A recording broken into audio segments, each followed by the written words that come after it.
Student, last video में हमने salt hydrolysis या लवण जल अपघटन शुरू किया था। हम उसी के कंटिन्यूटी में चल रहे हैं। 4 प्रकार के हमने सॉल्ट्स पढ़े थे। Strong acid, strong base salt थे, strong acid, weak base, weak acid, weak base और स्ट्रॉन्ग बेस, वीक एसिड। तो आज हम स्टार्ट कर रहे हैं सबसे पहले टॉपिक पर, जो है hydrolysis of salts of strong acid with strong base. तो हमने क्या एग्जांपल्स लिए थे, अगर आपको ध्यान हो तो strong acid with strong base में स्ट्रॉन्ग एसिड हमारा HCl होता है और NaOH तो बनता है NaCl। तो इस प्रकार के लवण का जल अपघटन नहीं होता। लवण के जल अपघटन से क्या होता है, हमें अम्ल और क्षार होने के कारण इलेक्ट्रोलाइट्स प्रबल विद्युत अपघटय होते हैं और ये कंप्लीटली आयनाइज्ड अवस्था में होते हैं। मतलब ये पहले से ही आयन के रूप में होते हैं, इनको हम पानी में डिजॉल्व करके तोड़ नहीं सकते। तो इस प्रकार के विलयन में होगा क्या कि H और OH आयन की सांद्रता में कोई परिवर्तन नहीं होता, क्योंकि ये पहले से ही आयनित अवस्था में है और विलयन उदासीन ही रहता है। या हम ये कह सकते हैं कि लवण के आयन से प्राप्त जो धनायन और ऋणायन हैं, उनमें जल के साथ H आयंस या OH आयंस के साथ अभिक्रिया या संयोग करने की या रिएक्शन करने की कोई टेंडेंसी नहीं होती, कोई प्रवृत्ति नहीं होती, क्योंकि ये वापस जुड़ते हैं, संयोग करते हैं, उत्पाद में प्रोडक्ट्स में कन्वर्ट करते हैं और फिर वही प्रोडक्ट्स दोबारा आयनित हो जाते हैं। तो कुल मिला के ये आयनिक फॉर्म में ही रहना चाहते हैं, ये प्रोडक्ट्स या मॉलिक्यूलर फॉर्म में नहीं आते। तो मॉलिक्यूल जब हम पानी में डिजॉल्व करते हैं तो पानी के जो H आयंस और OH आयंस हैं, उनकी कंसंट्रेशन में कोई परिवर्तन नहीं होता। जैसे एग्जांपल लेते हैं, हमने KCl लिया है जो कि KOH और HCl से मिलकर बना है। तो KCl plus H2O, KOH plus HCl। अब K plus Cl minus ions के रूप में रहता है, क्योंकि एक प्रबल विद्युत अपघटय है। पानी डाला तब भी वो K plus OH minus H plus और Cl माइनस की फॉर्म में रहता है और पानी भी साम्य अवस्था में रहता है H आयंस और OH आयंस के रूप में। तो इस तरह से सब कुछ, यानी हमारा सॉल्ट भी और पानी भी आयनित अवस्था में है। प्रोडक्ट्स बनते हैं, दोबारा आयंस के रूप में कन्वर्ट हो जाते हैं। तो मॉलिक्यूलर फॉर्म और आयनिक फॉर्म के बीच में एक रासायनिक साम्य बना हुआ है। दूसरे तरह के सॉल्ट्स जो हम यूज करते हैं वो है strong acid weak base salt. तो hydrolysis of salts of strong acid with weak base. तो स्ट्रॉन्ग एसिड उसी तरह से अगर हम HCl लेते हैं और वीक बेस हमने अमोनियम हाइड्रोक्साइड लिया है, तो उस तरह के लवण के कुछ सॉल्ट्स के कुछ एग्जाम्पल हो गए ammonium chloride, ammonium sulphate. Calcium hydroxide लिया है तो कैल्शियम नाइट्रेट, एल्यूमिनियम क्लोराइड अगर हमने एल्यूमिनियम हाइड्रोक्साइड लिया है। तो इस तरह से ये उदाहरण है किसके, salts of strong acid with weak base. हम एग्जाम्पल के रूप में अमोनियम क्लोराइड लेते हैं। तो अगर अमोनियम क्लोराइड का वाटर हाइड्रोलिसिस किया जाए, वाटर में हाइड्रोलिसिस का मतलब जल अपघटन हो गया। तो अमोनियम क्लोराइड को जब हम पानी में डिजॉल्व करते हैं तो ये किस में कन्वर्ट हो जाता है, अमोनियम आयंस में और क्लोराइड आयंस में, क्योंकि एक ये स्ट्रॉन्ग इलेक्ट्रोलाइट है। जब अमोनियम आयंस जल में के साथ अभिक्रिया करते हैं तो उसमें से हाइड्रोक्सिल आयंस ले लेते हैं और एक बहुत कम आयनिक वीक बेस बनाते हैं अमोनियम हाइड्रोक्साइड। इसका मतलब ये हुआ कि विलयन में से जो हाइड्रोक्साइड आयंस हैं उनकी कंसंट्रेशन कम होती है। अब हम जानते हैं कि जो हाइड्रोजन आयन है और हाइड्रोक्सिल आयन है, उनकी दोनों की कंसंट्रेशन स्थिर रहती है। और अगर हाइड्रोक्सिल आयन की कंसंट्रेशन कम हो रही है तो फिर हम कहेंगे कि हाइड्रोजन आयन की कंसंट्रेशन उसी विलयन में बढ़ रही है। और अगर हाइड्रोजन आयन की कंसंट्रेशन बढ़ रही है तो हम कहेंगे कि विलयन जो है वो धीरे धीरे एसिडिक हो रहा है।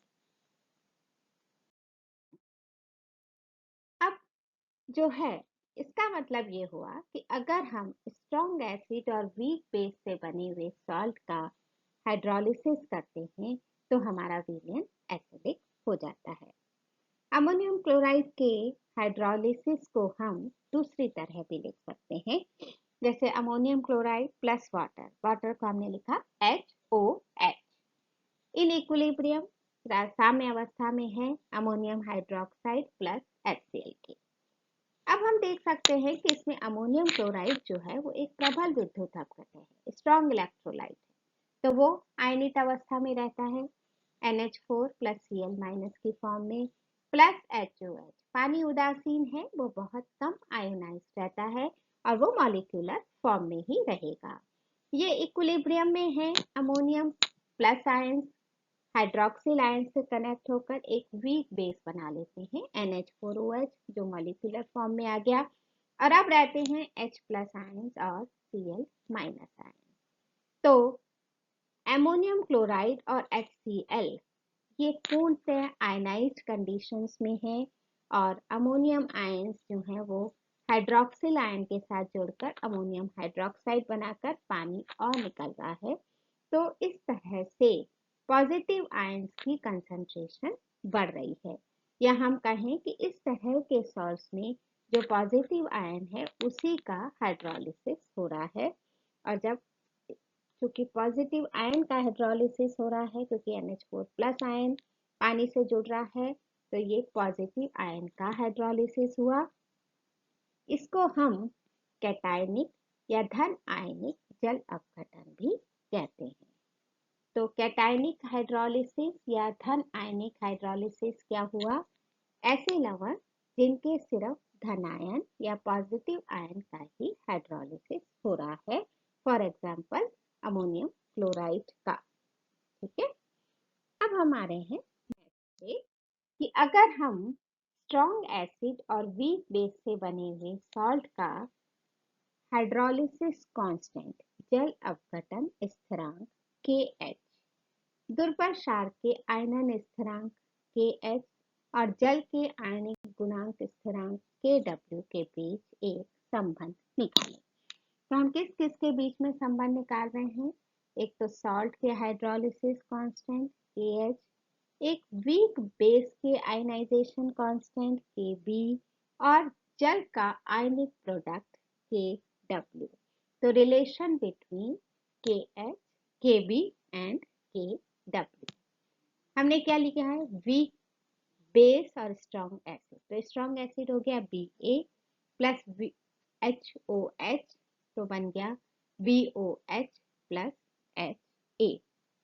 Ba सॉल्ट है, पानी से रिएक्शन हुई, वीक बेस बना BOH प्लस स्ट्रॉन्ग एसिड बना HA। अब हम जानते हैं कि सॉल्ट आयनाइज्ड कंडीशन में है तो B plus A minus plus HOH, फिर BOH वीक बेस है तो मॉलिक्यूलर फॉर्म में रहेगा, प्लस स्ट्रॉन्ग एसिड है इसलिए H प्लस A माइनस, या हम लिखें B plus plus HOH gives BOH plus H plus, यानी कुल मिला के पॉजिटिव आयन का हाइड्रोलिसिस हो रहा है जिसमें वो बेस में कन्वर्ट हो रहा है। ठीक है, क्योंकि A माइनस दोनों तरफ में कैंसिल हो गए तो हम इक्वेशन को B plus plus HOH, reversible reaction है BOH प्लस H प्लस। अब लॉ ऑफ मास एक्शन या द्रव्य अनुपाती क्रिया का नियम लागू करते हैं तो साम्य अवस्था पर ये क्या हो जाएगा? Concentration of BOH H plus upon B plus HOH, यानी concentration of product divided by concentration of reactant, उत्पादों की सांद्रता बटा अभिकारकों की सांद्रता। या K इंटू HOH, पानी को हम इधर ले आए तो K इंटू HOH बराबर BOH H plus upon B plus. हम पानी को एक्सेस में ले लेते हैं और जब एक्सेस में लेते हैं तो इसका जो हाइड्रोलिसिस है वैसे भी कम होता है, तो इसके आयनन की दर भी कम है। तो जब आयनन अनायनित अवस्था में रहता है, एक्सेस में हमने इसकी कंसंट्रेशन ले ली है, तो हाइड्रोलिसिस के बाद और पहले हम ये मान सकते हैं कि पानी की कंसंट्रेशन स्थिर रहती है और K इंटू HOH यानी साम्य स्थिरांक इंटू पानी को हमने एक नया कांस्टेंट दिया जिसे हम कहते हैं जल अपघटन स्थिरांक। तो K इंटू HOH को हम लिख सकते हैं KH और वो हो जाता है BOH H प्लस और BK, यानी पानी को हम एक्सेस में ले लेंगे तो साम्य स्थिरांक के साथ हमने पानी की कंसंट्रेशन को मल्टीप्लाई किया और वो हमारा आ गया हाइड्रोलिसिस कांस्टेंट। अब वीक बेस का अगर हम आयनाइजेशन करते हैं तो वीक बेस जो है वो आयनिक साम्य में अगर आयनाइजेशन हुआ, आयनन हुआ, तो वो किस तरह से होगा, तो वो होगा BOH B plus O minus और मॉलिक्यूल अपने आयंस के साथ साम्य अवस्था में, क्योंकि हम जानते हैं कि जो दुर्बल क्षार हैं वो बहुत कम आयनित अवस्था में रहते हैं। इस स्थिति में BOH gives B plus O minus और अगर दुर्बल क्षार का आयनन स्थिरांक आयनाइजेशन कांस्टेंट हमने क्या लिया हुआ है KB, तो वो द्रव्य अनुपाती क्रिया नियम के अनुसार हो जाएगा B plus OH minus upon BOH। पानी का गुणनफल हम पहले से जानते हैं KW बराबर है H प्लस OH माइनस। अब हम फोर्थ और थर्ड में यानी KW अपॉन KB लिखें तो KW है H plus OH minus, KB है B plus OH minus upon BOH। OH minus OH minus cancel हो गए और हमारी सिंपल फॉर्म आ गई H plus BOH upon B plus. अब हम इक्वेशन 2 और इक्वेशन 5, जो हमने 5 किया है KW अपॉन KB और KH क्या था, KH भी यही था H plus BOH B plus. तो जब दोनों को कंपैरिजन करते हैं तो हमारी वैल्यू आती है KH बराबर KW अपॉन KB, जहाँ KH क्या है हाइड्रोलिसिस कांस्टेंट, KW क्या है आयनिक प्रोडक्ट या आयनिक गुणनफल पानी का, KB क्या है क्षार का आयनन स्थिरांक और KH क्या है लवण का आयनन स्थिरांक। तो इस तरह से KH, KW और KB के बीच एक रिलेशन आया है कि KH बराबर KW अपॉन KB।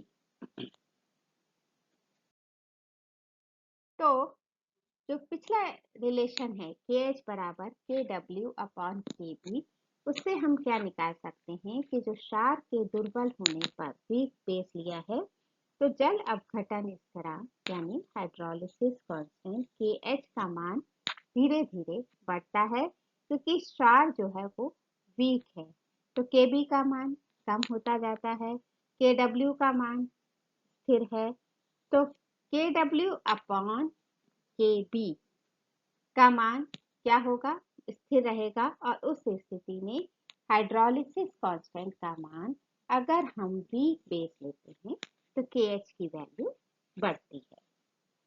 दूसरी कंडीशन अब हम आ रहे हैं कि अगर हम प्रबल अम्ल और दुर्बल क्षार से बने लवण के डिग्री ऑफ हाइड्रोलिसिस जल अपघटन की मात्रा निकालना चाहें, अभी तो हमने क्या निकाला है जल अपघटन स्थिरांक KH, अब हम निकाल रहे हैं डिग्री ऑफ हाइड्रोलिसिस कितनी मात्रा में जल अपघटन हुआ है।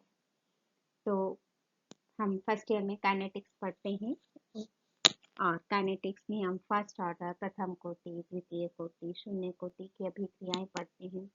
उन सब में हम कितनी दर अभिक्रिया की हुई है वो निकालते हैं। तो उसी तरह से यहाँ पर भी हम जल अपघटन की मात्रा या डिग्री ऑफ हाइड्रोलिसिस निकालेंगे।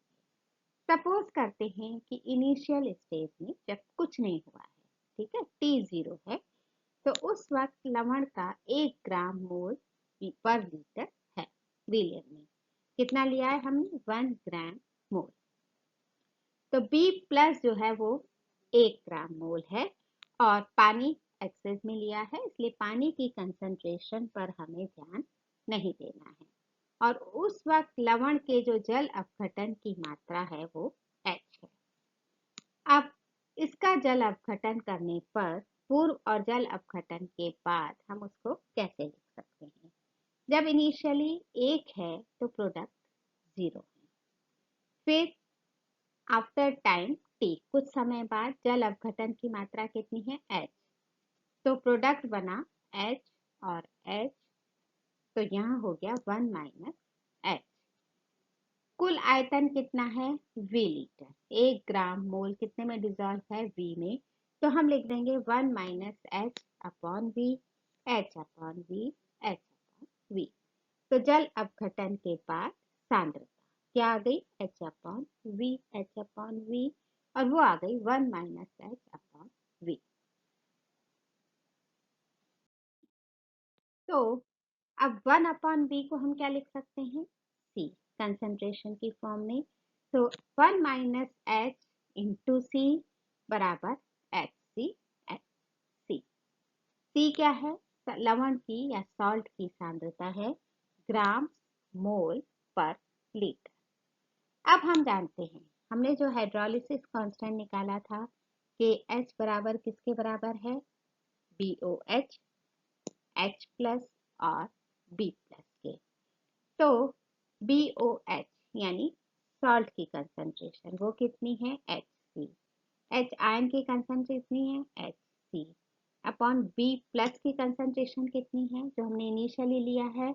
वो है 1 minus H into C।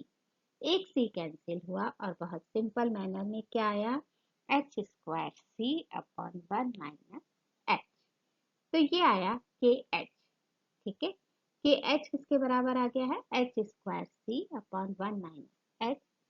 Suppose करते हैं कि आपको कंसंट्रेशन नहीं दी गई, वॉल्यूम दिया गया है, तो फिर हम लिख सकते हैं H square upon 1 minus H into V। अब अगर हम कंडीशन लगा रहे हैं कि जो H है, जो जल अपघटन है, उसकी मात्रा 1 से बहुत कम है, यानी जल अपघटन जितना हुआ है प्रोडक्ट में से 1 माइनस H लिखा है ना, तो 1 की तुलना में H की मात्रा बहुत कम है, तो हम 1 माइनस H को लगभग 1 मान सकते हैं। तो के H किसके बराबर हो गया? H स्क्वायर C के या H स्क्वायर अपॉन V के, या हम लिख सकते हैं कि H स्क्वायर बराबर के V या H बराबर के H इंटू V के रूट ऑफ के H इंटू V या रूट ऑफ के H अपॉन C। तो जो हमारा जल अपघटन की मात्रा है वो किस पर डिपेंड कर रही है? एक तो जल अपघटन स्थिरांक पर और दूसरा सांद्रता या आयतन पर। तो H जो है जल अपघटन की मात्रा, वो सांद्रता के वर्ग के व्युत्क्रमानुपाती होता है। तो ये आया हमारा 1। अब के H की जगह हमने वैल्यू पुट करी, तो के H किसके बराबर है? KW upon KB into C। इससे हम क्या देख रहे हैं कि अगर हम स्ट्रॉन्ग एसिड और वीक बेस लेते हैं से बना हुआ सॉल्ट लिया है, तो उस स्थिति में अगर हम टेम्परेचर भी कांस्टेंट कर दें, तो जो डिग्री ऑफ हाइड्रोलिसिस है या जल अपघटन की जो मात्रा है, वो उसके विलयन बढ़ाने के साथ या सांद्रता का मान कम करने के साथ बढ़ती है, क्योंकि H is inversely proportional to root of C या inverse directly proportional to root of V और रूट ऑफ 1/c। जैसे जैसे हम टेम्परेचर बढ़ाते हैं तो Kw का मान बढ़ता है एज कंपैरिजन टू Kb, और जब Kw का मान बढ़ेगा तो ताप बढ़ाने के साथ H की मात्रा भी बढ़ती है। तो दो चीजें हो गई कि एक तो कंसंट्रेशन के साथ कम होता है और ताप बढ़ाने के साथ H की वैल्यू बढ़ती है। अब तीसरा आ रहा है कि हम स्ट्रॉन्ग एसिड और स्ट्रॉन्ग बेस से जो लवण बन रहा है उसकी जलीय विलयन में हाइड्रोजन आयन की कंसंट्रेशन और पीएच कैलकुलेट करना चाहें तो H आयन की कंसंट्रेशन उसमें हमने ली थी BOH वाले में, तो क्या आ रही थी H इंटू C। तो H आयन की कंसंट्रेशन है hydrolysis degree of hydrolysis into concentration. तो H का मान रख दें तो H का मान है C into KW upon KB into C, या KW into C upon KB और KW upon into C upon KB का होल हाफ। ठीक है, तो इस तरह से हमने इसका रूट हटा दिया है। और अब हम देखें तो लॉग लिया जाए, ये इक्वेशन हमने आगे से ले रखी है, तो माइनस लॉग ऑफ या सिर्फ लॉग लें तो log of H plus is equal to half power में से half log of KW plus half log of C minus half log of KB। नीचे से माइनस हुआ, अब माइनस साइन कर देते हैं तो minus log of H plus minus half log of KW minus half log of C plus half log KB। Minus log of H plus की जगह हमने रख दिया PH, माइनस इसकी जगह हमने रख दिया half PKW minus half PKB, concentration पे है, बेस की हो गई माइनस लॉग ऑफ C। ठीक है, तो लॉग हमने इसको आगे शिफ्ट किया है, माइनस PKB का प्लस आएगा, ये हाफ PKW, हाँ माइनस क्योंकि प्लस है तो ये माइनस होता है। ठीक है, minus half of PKB, PKB किसकी जगह रखा है प्लस हाफ लॉग KB है तो ये माइनस होता है, इसलिए माइनस PKB और इसको हमने माइनस हाफ लॉग C रख दिया है। अब PH की जगह हम देखते हैं minus log of H plus, जो किसके बराबर होती है 7 के बराबर, तो 7 minus half of PKB minus log of C, ये हुई हमारी वैल्यू किसके बराबर PH के। और हाफ PKW को हमने क्या रख दिया है 7। ठीक है, तो हाफ PKW को हमने रखा है 7, तो PH बराबर हो गई 7 minus half PKB minus half log C। तो इस इक्वेशन से स्पष्ट हो रहा है कि ये जो हम विलियन ले रहे हैं जो सॉल्ट का बना है strong acid plus weak base का, उसकी पीएच की वैल्यू 7 से कम होगी क्योंकि 7 माइनस है और विलियन एसिडिक रहेगा। तो इस तरह से इसमें हमने कंसंट्रेशन ऑफ हाइड्रोजन आयन भी कैलकुलेट कर ली है, पीएच की वैल्यू भी कैलकुलेट कर ली है, हाइड्रोलिसिस कांस्टेंट भी कैलकुलेट कर लिया है और हाइड्रोलिसिस के साथ मात्रा भी कैलकुलेट कर ली है। एक सिंपल उदाहरण से हम समझ सकते हैं कि अगर 25 डिग्री सेंटीग्रेड पर अमोनियम हाइड्रोक्साइड का अपघटन स्थिरांक हमें दिया है, hydrolysis constant KH 1.8 into 10⁻⁵, concentration दी है 0.01 m अमोनियम क्लोराइड यानी सॉल्ट की, तो इसका हाइड्रोलिसिस निकालना है, डिग्री ऑफ हाइड्रोलिसिस H, और इस विलयन की पीएच भी निकालनी है। हमें KW दिया है 1 इंटू 10⁻⁻40। तो सबसे पहले हम निकालते हैं hydrolysis, degree of hydrolysis KW upon KB into C। KW 10⁻⁻14, KB 1.8 into 10⁻⁻5 और C है 0.01। वैल्यूज पुट कर ली तो H आ गया 5.55 इंटू 10⁻⁻8। अब मात्रा मात्रा निकालने के लिए ये मात्रा हमारी आ गई, तो हमने इसकी मात्रा हो गई 2.356, रूट हटा दिया, इंटू 10⁻⁻4। पहला चीज हो गई। अब हमें निकालनी है पीएच। तो H प्लस किसके बराबर है? Concentration into H। Concentration 0.01 into H की वैल्यू तो ये आ गई 2.356 इंटू 10⁻⁻6। अब हम जानते हैं minus log of H plus is equal to minus log of क्या है, ये -6 log 10, इसको सिंप्लीफाई किया तो हमारी pH की वैल्यू आ गई 5.6278। तो इस तरह से हम pH, H प्लस और H की वैल्यू कैलकुलेट कर सकते हैं। तो इस पूरे वीडियो में हमने 4 चीजें पढ़ी हैं। सबसे पहले हाइड्रोलिसिस कांस्टेंट निकाला है, फिर डिग्री ऑफ हाइड्रोलिसिस निकाला है, फिर कंसंट्रेशन निकाली है, और लास्टली हमने हाइड्रोजन आयन की कंसंट्रेशन और पीएच ऑफ सॉल्यूशन कैलकुलेट किया है।